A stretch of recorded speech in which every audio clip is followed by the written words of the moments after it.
I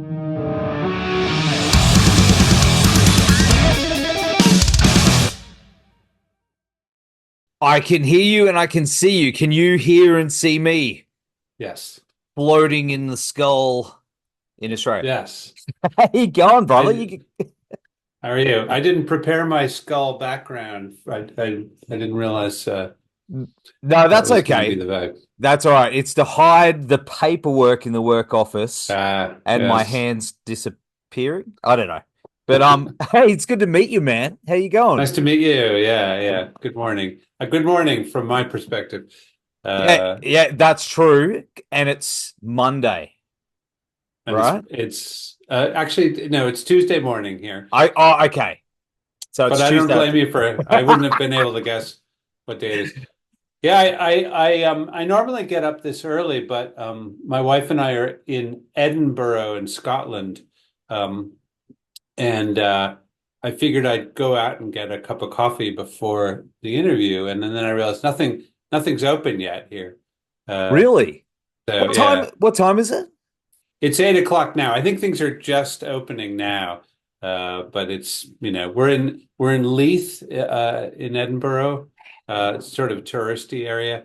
Um, and none of the coffee shops opened when I got up this morning. That is So, what is that? That's a crime. Like, I don't know how it runs in America, but here we got people yeah. going at 5 o'clock. We got 24-hour coffee, you know? Oh, yeah, yeah. I think in the cities generally, I mean, in New York City, Mm. you would absolutely find coffee as soon as the sun was up, or even before then. But yeah, I don't know. It's different in Europe, I guess. There's kind of an understanding that people you know, have their lives outside of work here, Yeah. is what it is. Yeah. Because I know you boys are a fiend for coffee. You love your Yes. coffee. Yes.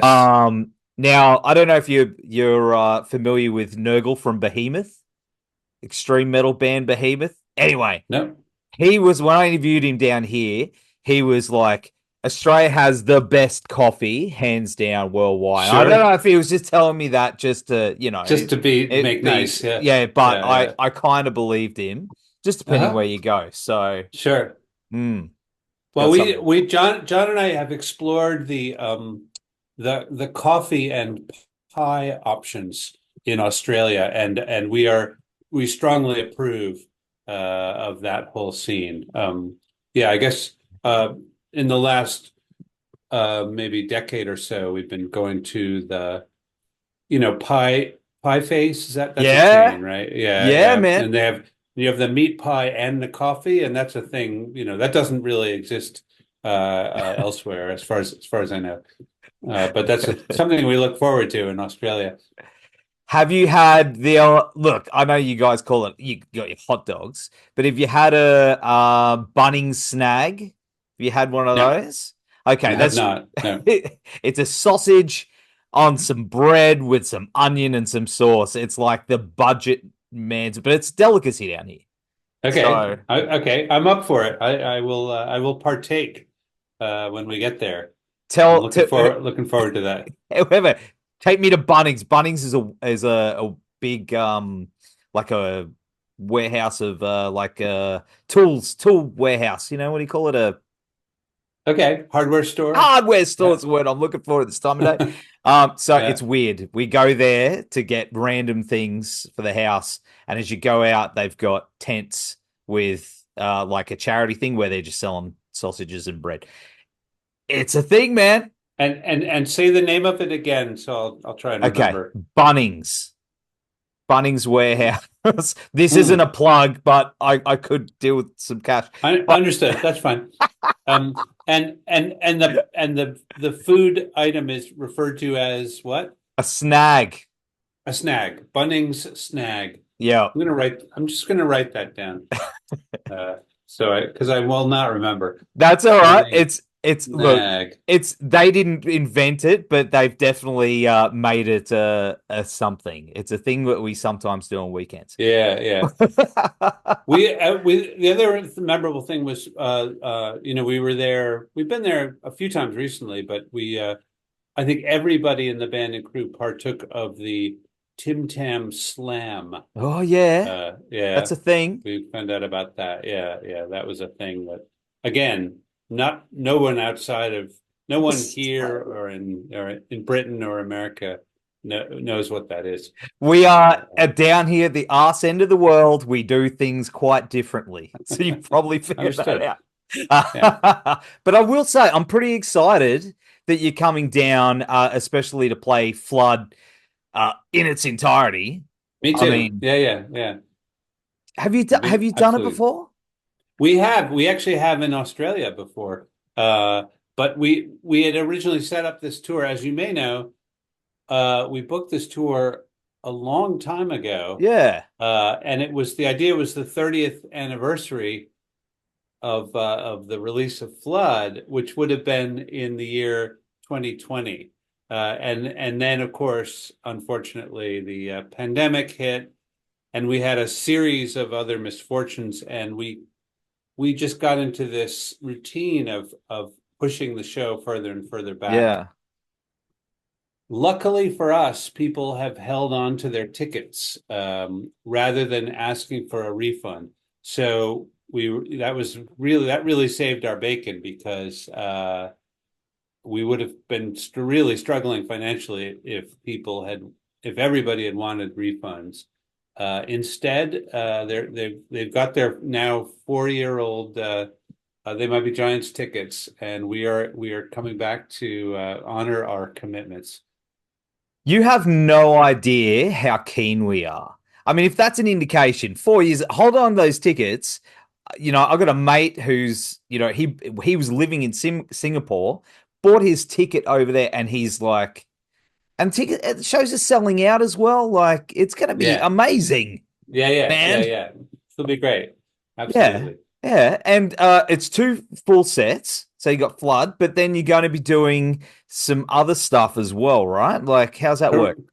Correct. Well, we almost certainly won't be playing Flood in order. So it'll be a Okay. show with each every single song from the Flood album, but then probably interspersed with a certain amount of new material, a certain amount of uh, popular catalog material, and probably some very obscure catalog material to please the absolute aficionado, obscurantist people in the audience. The people in the very front row Yeah, yeah, yeah. want to hear some song that we've never played before. So we'll be doing those as well.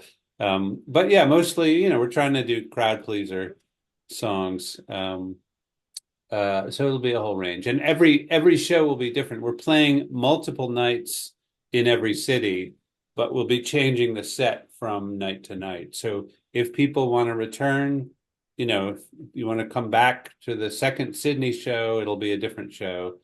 Um, you know, That's pretty great incentive, man. Like, but how do you do it? Like 23 albums and all the compilations and how do you cram that all in and remember everything? Do you, that is an excellent question. It gets it how? gets it gets harder every year. We're not spring chickens, as you know, and we need strong coffee helps, Mm, and a lot of rehearsal, and even given all of that, I think we sometimes rely on trying to lip read the people in the audience. If we're forgetting how the words go, we will be casting around, looking to looking for see the one people person. mouthing the lyrics, and yeah, we talked about getting one of those, a prompter, like in the theater, somebody who's, where we go line, and then they, you Yeah. know, so it hasn't come to that yet. No, Mm. but you should get someone who's got a big giant scroll, like Yes, with the lyrics, and they just stand there rolling it as they go. At least it's it not. may come to that. Not yet, but perhaps soon. The American president has finally admitted that he, by declining to accept the nomination for president, he is Yes. acknowledging something all of us eventually must realize, which is that we're all getting more decrepit. You wrote a song about that once. I think all my songs are about that, actually. Yeah. Hey, man. Yeah. Well, I'm 40 and I still don't remember half the things. So, Yeah. Yeah. but 40 though, I missed 40. That was a big year, actually. That was kind of I feel like 40 was kind of the turning point for me in a way. Not to everyone's situation may differ, but I remember a lot of things changing for me at age 40, physically, you know. So yeah, man. just just a warning. Oh, I know. Oh, I definitely know, man. Those stairs Yeah. up there, yeah, it's definitely catching up with me. But Yeah. Yeah. here's one for you. My mate that I mentioned before, Mick, shout out to Mick. He was when he was living in Singapore, he was in a women's clothing store and he heard a race. You know, your song a race over Okay. there over the store stereo, which is a Over the deep PA. cut. Wow. Like that's Amazing. pretty random. Yeah. But Yeah. Yeah. what's Yeah. the most random place? You've probably been out and about. Where's the most random place that you've heard your music, or even one of your deep cuts? Well, we were just touring the country, and I was in this pioneering neighborhood in Cincinnati, and they were playing. I think because we were in town, the local rock station was playing our songs. That's not very unusual. I'm one of my fondest memories is taking my mother to the airport in New York. We were in LaGuardia Airport, and somebody's radio was playing one of our songs. And so it meant a lot to me because I think it impressed the hell out of my mom that you know we were in a public place, and They Might Be Giants was playing on the radio. How'd she react? So Did you go, huh? Huh? Look. I think she nodded sagely. She was like, "That's great, well done." You know. Just I know it's like, but you've done a lot of stuff for soundtracks and TV shows, and even commercials and things like that. But what's the strangest thing that's come across your desk where they've gone, "Hey, can you write for this?" Oh, I don't know. We started accepting a lot more offers about 20 years into this project. Hmm. Well, around the turn of the millennium, I think we sort of changed our whole policy. Initially, we were like, never do commercial stuff. We have too much integrity. And then all of that went out the window, and we started doing commercials and movie stuff and TV themes and whatever. So we were actually very up for I can't remember anything particularly odd. I mean, it's all been we've done very very enjoyable project for Dunkin' Donuts. We did a long series of ads for them, and it was one of the funnest things we've ever done because they wanted us to do our own thing. So it felt kind of personal, and it was a big campaign. Did they give you donuts though? That's the That million. my son had the same question. He was like, "When do we get the free donuts?" Because we drive by a Dunkin' Donuts, and yeah, he was expecting that would be it. No, we got paid well. We did not get donuts for some Hated reason. donuts. Mate, I worked in a donut shop years ago. Really? And yeah, at the end of the day, you'd get your free box of donuts. And it made me the jelly bean shaped man I am today, which, you know, it is what it is. But It is what it is. As a young man, I worked in an ice cream store. That was one of my early food service jobs. And while I did not gain a lot of weight, I was kind of living on ice cream, but instead I had an outbreak of acne. That was my you know that it was was, that period before I became a bicycle messenger and got sort of more fit. yeah, I yeah, was yeah. a I was an ice cream scooper, and I was covered in pimples. Mate. No, I just got round. but that's okay. That's all right. You know, It's fine. the round death We're metal bearded dude. But of course, you guys did the dial a song for years, which is was a hell of commitment. How many songs were recorded for it, and where did they all go? right. Well, every I think in the beginning, every single demo that we made began its life on dial-a-song. So, Mm, we had physical phone machine with a cassette for an outgoing message, and we had an enormous stack of cassettes that we'd swap in and out. This was back in the early 80s. Um, and yeah, like I said, everything we did at that point was on dial-a-song. So in the beginning, it would have been hundreds of songs. I don't know the number. Um, and then from that, we'd sort of eventually choose ones to do more polished versions for recording, and we'd do live versions of them. But there were a lot of very some of the most primitive stuff that we did would just go out on dial-a-song. Um, and then, then the process of judging what was suitable album material came afterwards. that's such a cool idea.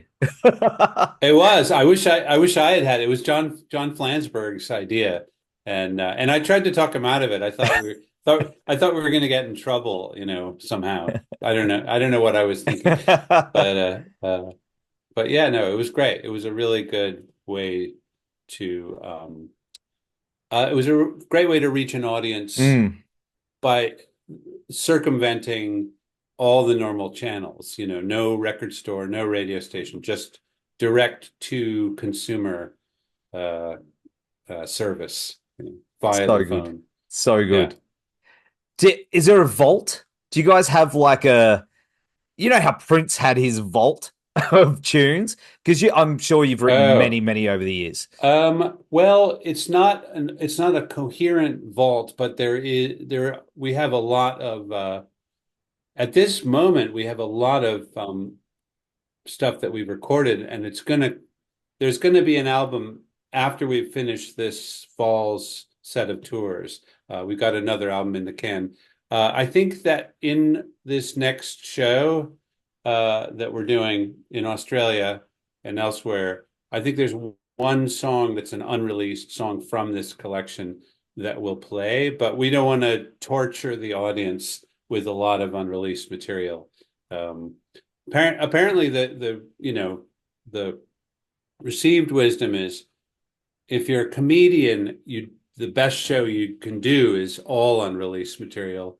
And if you're a band, that's the worst show you can possibly do is all unreleased material. But we do have a lot. We have probably 30 songs at this point Wow. I'm so keen. recorded. I'm so Yeah, me excited. too. Me Yeah. too. Yeah. I mean, what was that? The latest single was it Lazy that came out a couple of, Yes, yes. that's a good one. That was this year. Yeah, that was for a local New York radio station that was celebrating its 100th anniversary, and they wanted songs from 1924. They were soliciting anyone really to record songs from 1924, 100 years ago. And so we found this wonderful Irving Berlin song called Lazy, which I feel like speaks to me Yeah, personally, me too. you know. Yeah. Me too. I was Yeah. listening going like, it's speaking to my soul. But another one is the documentary Gigantic, A Tale of Two Johns, which is an amazing doco. I rewatched it this week. Oh, It's so right, fun. right. Uh a lot of people always they want a sequel. They want a tale of Right, right, right. two tales of two Johns, maybe. Two Tales of Two Johns.